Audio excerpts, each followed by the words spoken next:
nós vimos que podíamos generalizar a resposta em frequência de um sistema de tempo discreto para algo que chamamos transformação ou transformada Z. E, portanto, basicamente o que vimos era que eu, se tiver um certo sinal x de n, eu posso transformá-lo à custa dessa tal transformação Z da seguinte forma. Portanto, posso calcular um x de Z, que é o somatório de n menos infinito a mais infinito do x de n vezes z levantado a menos n. E vimos que este z é uma forma compacta de nós escrevermos um valor no plano complexo e, portanto, eu se quiser, digamos, detalhar o que é que este z significa, eu ainda posso escrever que ele, se eu escrever numa notação exponencial, e, portanto, em termos de módulo e de fase, eu posso escrever isto da seguinte forma. Portanto, será R vezes E levantado a menos J ômega, tudo isto levantado a menos N. Okay? Portanto, o Z em si, que eu tenho aqui, é o que eu chamo Z. E, portanto, isto, já agora, ainda detalhando mais, para tentarmos perceber o que é que está aqui envolvido, eu posso escrever isto ainda como sendo o x de n, a mesma, ok? E agora vou ter um termo que é o R levantado a menos n, e vou ter um outro termo que é o E levantado a menos J ômega n. Portanto, o que eu vos disse quando vos mostrei esta nova transformação é que isto era uma generalização da resposta em frequência do sistema, porque se eu imaginar que estes Zs estão na circunferência de raio 1, portanto tem módulo igual a 1, o R é 1, e isto desaparece. Este termo aqui desaparece, o R levantado a menos n, e portanto fico exatamente com a forma da resposta em frequência que já tínhamos. O x de n vezes o E levantado a menos J ômega n. Então, o que é que esta generalização nos vem permitir? Esta generalização vem-nos permitir, por exemplo, calcular estas transformações mesmo para sinais que não têm, digamos, para as quais eu não consigo calcular a resposta em frequência. E quando é que isso acontece? Imaginem que eu tenho exatamente isto, mas com o R igual a 1, portanto este termo aqui do R levantado a menos n não existe. Eu posso ter situações em que este somatório não converge. Ora, ele não converge devido exatamente ao comportamento do x. O que este termo aqui me vem permitir é eu, de certa forma, domar o x de n ajustando o valor do R. Como o R é uma exponencial, pode ser decrescente, portanto, se o módulo de R for menor que 1, será, neste caso é ao contrário, porque é levantado a menos n.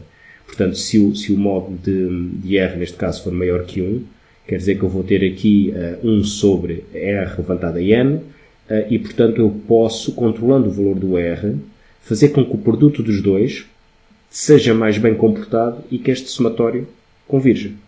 Portanto, basicamente o que eu tenho aqui é uma forma de controlo que eu posso usar para, mesmo assim, obter expressões que têm significado e que eu posso usar e que vamos ver que são muito úteis para o estudo dos sistemas. Ok, portanto, isto era para vos tentar dar uma ideia de qual é a utilidade e porque é que nós usamos esta generalização da resposta em frequência dos sistemas que tínhamos visto.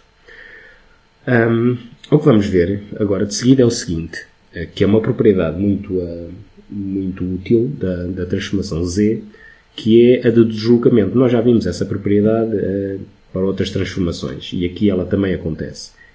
E então a ideia é, ok, se eu tiver esta transformação, se eu tenho um certo x que tem x de n que tem um certo x de z, uma certa transformação z, o que é que acontece se eu fizer um deslocamento de k unidades ao x, ok?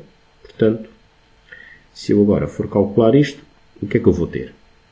E não é difícil de nós fazermos as contas e vermos o que é que acontece. Mais uma vez, através de uma mudança de variável. Portanto, eu vou calcular o somatório para os n's, menos infinito a mais infinito. De agora, em vez de ser o x de n, é o x de n menos k, vezes o z levantado a menos n. Ora, eu posso fazer uma mudança de variável. Por exemplo, imaginem que eu chamo a n menos k, chamo m. Ok? E, portanto, eu vou ficar com que o n vai ser igual a m mais k, certo? Quando eu faço a transformação para aqui, eu vou ficar com o somatório agora em m. E reparem que os índices continuam a ser, se eu estou a somar de menos infinito a mais infinito em n, também vou somar de menos infinito e mais infinito em m. Portanto, vou continuar com os mesmos índices de soma, só que passo a ter agora aqui x de m e passo a ter aqui em cima z levantado a menos m menos k. Ok? Então, substituo o n aqui por o m mais k. Ora, como este z levantado a menos k não depende dos índices da soma, portanto eu posso pôr para fora, fico com z levantado a menos k e depois o resto, somatório em m, do x de m, z levantado a menos m. Mas isto é exatamente a transformação z do x, não é? Eu só estou a usar aqui índices diferentes de soma. E, portanto, o que eu tenho aqui no fim é exatamente z levantado a menos k vezes x de z. E, portanto, a relação aqui que eu procuro, essa tal propriedade que é muito importante, diz-me que se eu tenho um certo sinal deslocado no tempo k unidades, então a sua transformação z vai ser a mesma, mas vem multiplicada por z levantado a menos k. Ok? Esta propriedade é a dita propriedade do deslocamento tem uma enorme importância. Porquê?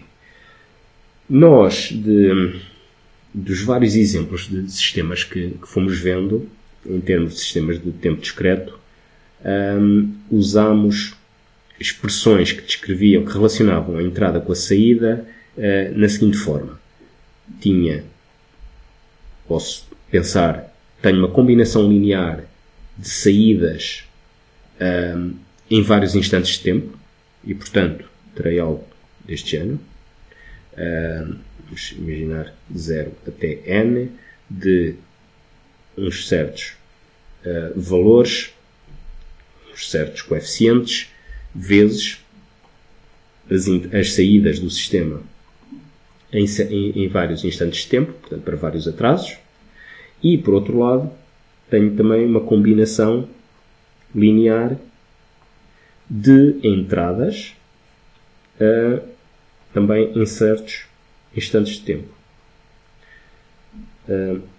Reparem que isto é o caso particular. Imaginem que tem um certo sistema que, só por exemplo, vamos colocar aqui uma pequena caixa só de um exemplo para visualizarem o que é que isto está aqui, o que é que eu escrevi aqui, que diz o seguinte: a resposta do sistema y de n é igual a 0.5 y de n menos 1 mais x de n menos 0.3 x de n menos 2.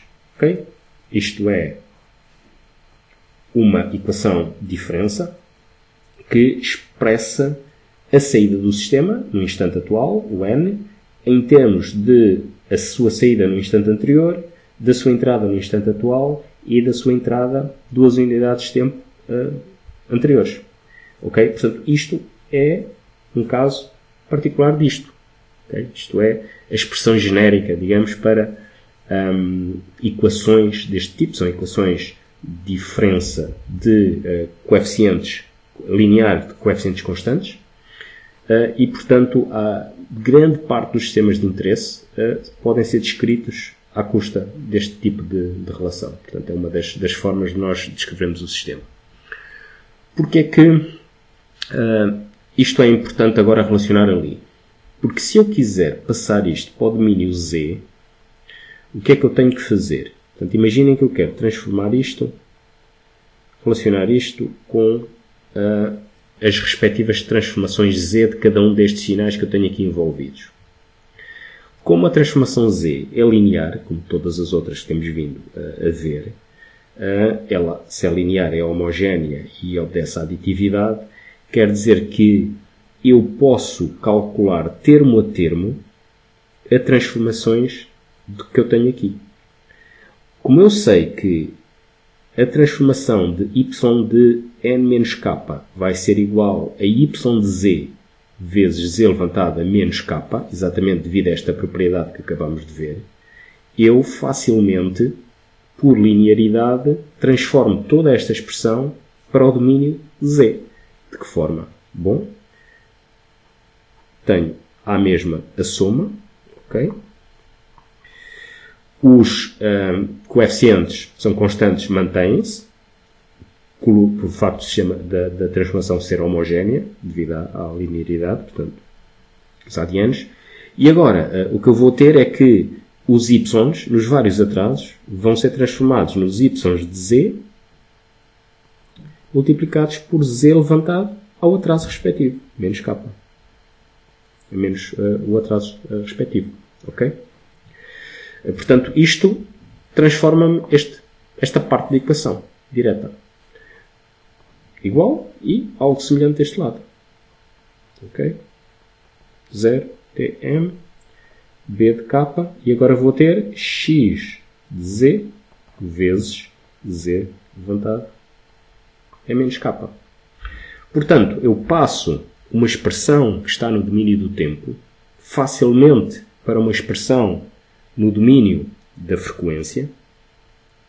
Ok, é um bocado exagerado o que eu estou a dizer. Não é para o domínio da frequência, é para o domínio de Z. Ok? Depois, no domínio de Z, o domínio da frequência é um caso particular lá dentro dessa transformação, que é o tal caso quando eu faço R igual a 1.